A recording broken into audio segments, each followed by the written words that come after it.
नमस्कार, मैं रजनीश कुमार, आपका टेक्निकल एक्सपर्ट एडवाइज़र आज आपका ईस्टमैन टेक्नो एक्सपर्ट सेशन में स्वागत करता हूं।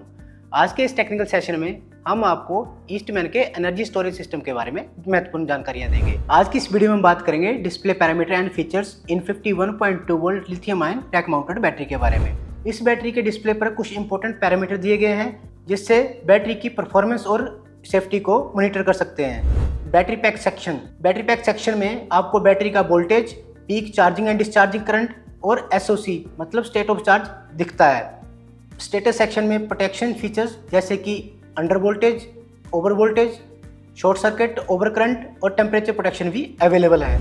और सिस्टम सेक्शन में आप बैटरी का सीरियल नंबर और वर्जन देख सकते हैं। आशा करता हूँ हमारे द्वारा दी गई जानकारी आपके बहुत काम आएगी। हमारे साथ इस वीडियो के अंत तक बने रहने के लिए आपका बहुत बहुत धन्यवाद। हमारी इस वीडियो को ज़्यादा से ज़्यादा लाइक करें, दोस्तों के साथ शेयर करें और हमारे इस चैनल को सब्सक्राइब करें। धन्यवाद। Eastman